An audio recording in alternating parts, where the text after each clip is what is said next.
At SlyMedia Productions, we offer live streaming services to companies willing to reach a worldwide audience.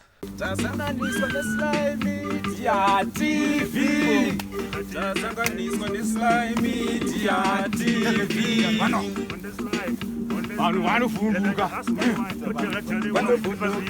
Tete makadi.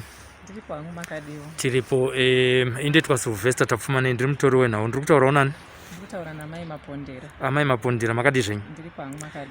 Tauya panapa nenyaya yekuti muri kuevictwa kuti mubve panapa stand yakatengeserwa mumwe, asi muchitaura kuti stand iyi ndimi makaitenga kare muna 2002 ndizvo? Ndizvo. Titaure kuti zvakafamba sei pamakaitenga, makaitenga kunani uye nguva yacho yamakaitenga yaita mari nenhoroondo yese yakaitika kusvika tizosvika pazuva ranhasi? Stand takaitenga muna 2002 kune munhu anonzi Tamai Mubaiwa mupofu. 2002 yaita 3,500,000 Zimbabwean patime iyoyo. Saka takaibhadhara yese, takatenga iri subdivision 2,000 square meters. Takamubhadhara mari yese ye 2,000 square meters. Tapedza kubhadhara takabva tangovakawo cottage yatiri kugara iyi. Ndokubva tamova in sevanhu taiti tapedza kubhadhara mari yake. Then ndopaakatanga the process yekuti atiitire matransfers because tatakudawo kuti tichive nemapapers estand.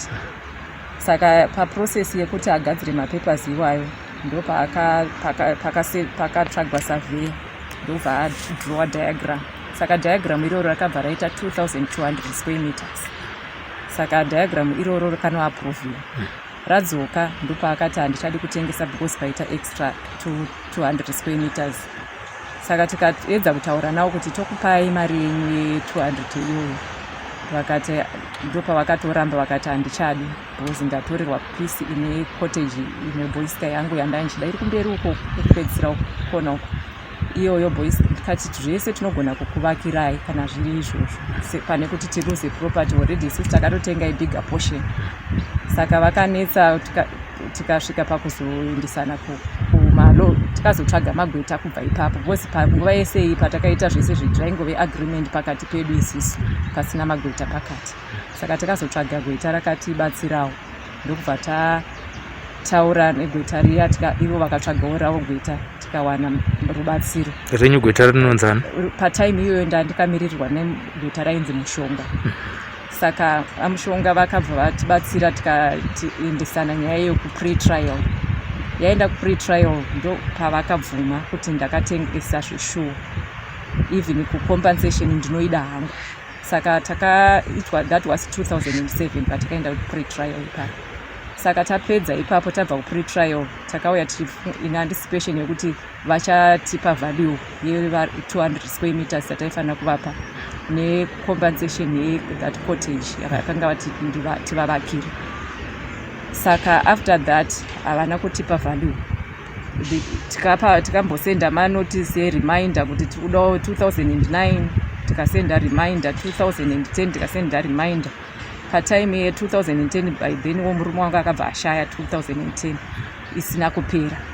2011 ndobva tasenda zvakare reminder, ndobva vazoresponda after 2011 ndobva vauya vakati value, ndobva vatipa value ye$8,830 US. Saka inini semunhu anga ave chirikadzi ndikabvuma ndikati ndinokupai mari yenyu, asi semunhu wava chirikadzi ndinofunga ndichaibhadhara mbijana.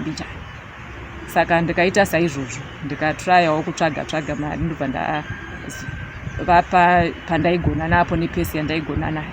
Ndakapedza kuibhadhara muna 2018 ndopa ndakapedza kuvapa mari yavo. Asi semunhu anga anonokawo kupedza kubhadhara, ndakabva ndanyorerwa imwe condition yekuti ndichafuta macost ese transfer. Saka ndikangobvumirana nazvo sezvo zveshuwa ndakanga ndanonokawo kuvabhadhara. Saka ndobva ndatobhadhara imwe yainzi endowment fee iri process yekuti property transfer.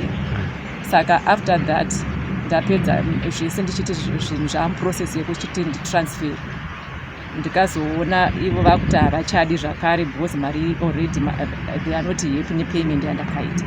Ndobva vatengesera mumwe munhu muna 2019 property iyoyo. Asi property akaitenga akabva atengeserwa yese the whole property, even nekwavo kwavanga vasara nako nekwangu kwesubdivision. Munhu iye akabva transferwa title deed, saka he is now the owner, anonzi Reki Muchenji. Ndiye ave owner weproperty yese ino including nekwangu kune subdivision. Saka Reki Muchenji akandisevha nemasummons ekuti ndibve nekuti he is now the new owner. Saka right now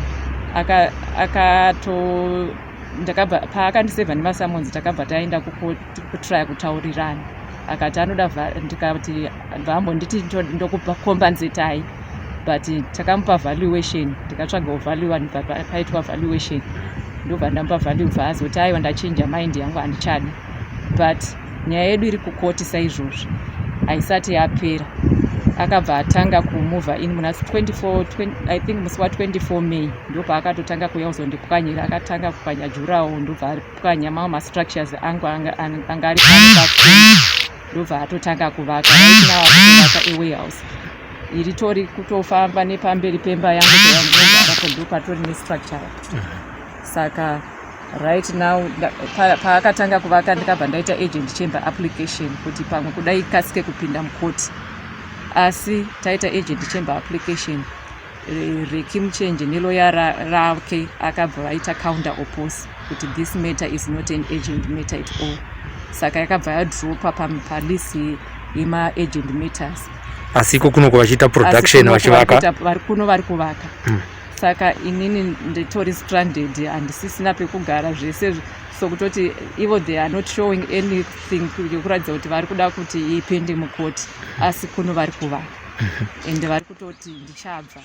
Pamakaenda kukoti na-first owner, kukoti akanga achiendesa nyaya yekuti makamuchiendesa nyaya yepartitioning yekuti 200 extra 200 square meters, haana kukuendesai kukoti nekuda kwokuti hamatadza kubhadhara the bigger portion ye 2000 square meters? Kwete 2000 square meters ndo dzatakanga tabhadhara, achitozvi accepta kuti mabhadhara.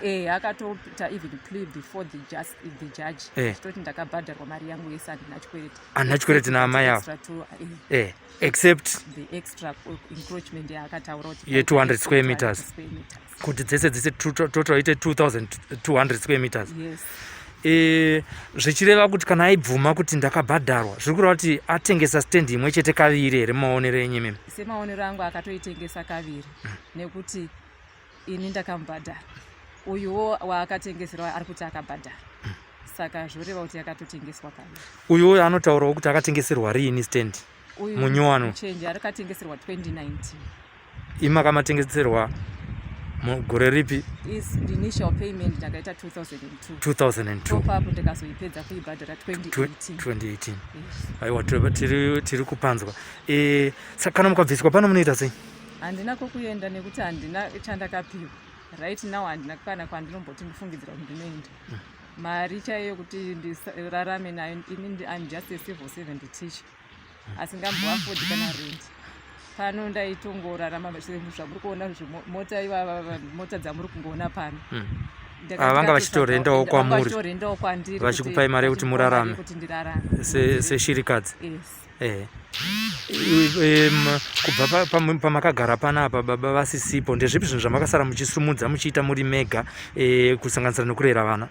Ndakangorera vana, ndizvo zvandakagona kuita. Mwana wangu mukuru akasiyiwa nababa ari chii? Akasiyiwa nababa ari mufomu, ananga ane 13 years diraba. Iye zvinezvi akasvika papi? 24 akagraduatewo ku-U6. Tinotenda nokushinga kwenyu. Ko mudiki ava fomu 1, akasiyiwa ne 2 years. Iye zvino ava fomu 1. Ndimuri kushingirira zvekare kuti aende kuchikoro. Zvireva kuti mukabviswa even panapa papa pachitokupaiwa futi extra income, muchiziva ndepenyu pamakabhadhara, mari ndo yama muchizopota muchitora muchibatsirikana. Kubatsirika pane zvimwe zvinodiwa mumba. Handiti iye munyakutengesa stand kwamuri ushu asati atengesera Muchenji, mati anonzani? Anonzi Tamai Mubaiwa mupofu. Iye zvino muchiri kutaura naye, achiri kutaura nemi here kubva paakatengesera Muchenji? Kwete, haachambotauri neni. Paakatopedzisira kutaura neni, mwana wake mukomana ndiye akandifonera achindithreatena kuti muri kufunga kuti makangwara here, muri kuramba muchigara ipapo, isu takakuti ibvai. Ko vakambotaura here compensation yekuti uraita tengesera mumwe munhu, imimi takukudzorerai mari yeminye makanga matipa? havana kana kumbotaura zvecompensation. Instead vakatonditi makore amakagara ipapo kubva pamakabhadhara mari yenyu shoma iyoyo akanzurana nemari yamaifanira kubhadhara serendi. Nhasi yaashoma. Hanzi saka mari iyo tongoitora sekuti irendi kwemakore amagara iwa. Saka hatina kana sendi ratinokupai secompensation. Tikungoexpecta kuti mutobva ipapo muri kudisturba munhu watakatengese. Umwana mukomana akafona anonzi ane zita rake? Anonzi Samson Akutambwa. Samson Akutambwa. Ndose nemimwe chete nababa vake here? Kwete, mwana uyu mwana waamai, baba ava havana vana, asi vakaroora mudzimai ane vana vake. Saka vana ndevemudzimai. Pamakatengeserwa stendi ine baba vaigara nani? Baba vaigara vanga vane first wife yavo. Saka first wife maybe tikazonzwa kuti yakatorwa nemarelatives because aibva kuSouth Africa. Saka vakazosara ava mai ava isecond wife. Tatongotsvaka umbowo kuti tinzwisise kuti vakanga varipo mazuva achona iwo ndanane vasinawo sympathy nezvakanga zvichiitwa mazuva. Mune paperwork yese here inokuratidzai kutengeserwa kwamakaita stand kubva 2000 iyo 2002 iyo kusvika iye zvinezvi? Hongu ndinayo. Agreements of sale ese nemamwe mapayments atakaita ese ndinayo. Including partition yese 200 square meters extra nematransfer fees amakanga muchibhadhara. Tinotenda regai tiisire kune veruzhinji rweZimbabwe tinzwe kuti munokwanisa kunge muchibatirwa sei uyewo nemalawyers nevemutemo vari kuzvinzwawo, kunyange nevari muhurumende vari kuzvinzwawo, nevari mucity council vari kuzvinzwawo. Mapatishini ese akatoitwa akapurwa necouncil handitika mazuva iwayo muchitoafambirawo nemiwo. Asi kupa kufambira kwese zvakunzi asina basa maamuri roja. Aiwa tinoramba tichinamata kuti Mwari anogona kukusunungurai kuti nyaya yenyu igone kugadzira. Mazita nini kuti painterview ino paSlyMedia? Tinotenda. Dzimwe shungu dzenyu dzamuda kutaura tisati tavhara ndedzekuti chii? Shungu dzangu ndedzekuti dai stendi yangu ndapiwa ndawana pekugara pane kuti ndingodzingwa ndisina chandinacho. Saka ndo pane shungu dzangu kuti ndinodawo property yangu dai ndakwanisawo kutransferwa iswo muzita rangu ndigare ndiri free nekunge improvements ari kuitwa. Dai munhu wacho ambomira nyange vemutemo dare ratonga asati asaenderere mberi nekuvaka. Izvo zvatondivharira kana pamusuwo pekuti ndibude napo handisisi. As you can see kuti atochera mafoundation yambo kungona mastructures atoratidza kuti akupfuura nepamba kana pakasimudzwa even vakakontinua as they are promising because mukuona zvidhina zvese zvarikutongopfuurira mberi nekuvaka. Saka handisisina kana freedom chaiyo kuti ndito infact handisisina kana freedom pano hapasisi chitori pangu as I can see it. Tinotenda maita basa. Mazvitaenda.